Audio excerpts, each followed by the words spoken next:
What if I told you that a phone destroyed in a tragic accident kept making calls to loved ones, even though the man who owned it was no longer alive?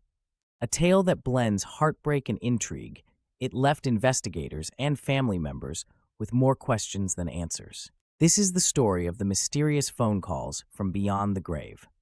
What do you believe? Could a loved one reach out through the veil of death, or was this an unsettling trick of modern technology? It all began on a quiet highway in rural Illinois in 2006.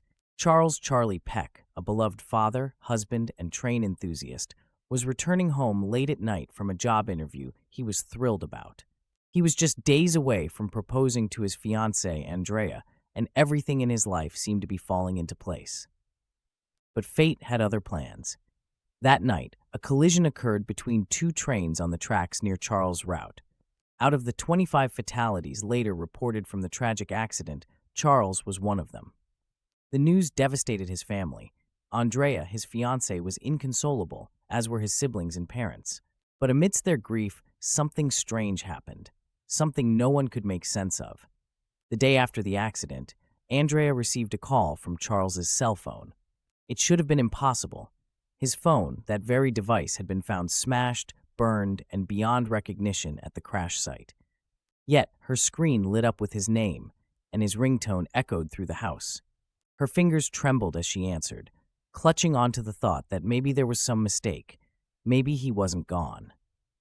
But there was no voice on the other end of the line, just a faint static. That wasn't the only call. Charles's parents reported the same thing later that day, and then his older sister. One by one, family members received calls from his number. Some claimed to hear nothing but silence. Others said they heard faint breathing that sent a shiver down their spines. While everyone wanted to believe this was Charles reaching out to them, the sheer impossibility of it left many unsettled. When the family brought this to the attention of investigators, they verified what seemed irrefutable. Charles's phone was destroyed in the crash. Its SIM card and internal hardware were irreparably damaged. There was no conceivable way the device could function, let alone dial out. So what could explain these calls? Some skeptics suggested a plausible technical glitch. Could it have been a mix-up in the cellular network? A delayed ping from the towers confusing their signals? But how could that explain the seemingly deliberate pattern calling every member of his immediate family? Others believed there was something supernatural at work. Was Charles trying to send a message? Could it have been his way of comforting those he loved, showing them he was still watching over them in some way? To this day, the mystery remains. The family never received another call from Charles' number after his funeral. Every lead, every potential explanation unraveled into nothing. Was it just a tragic coincidence of faulty technology, or something beyond our understanding?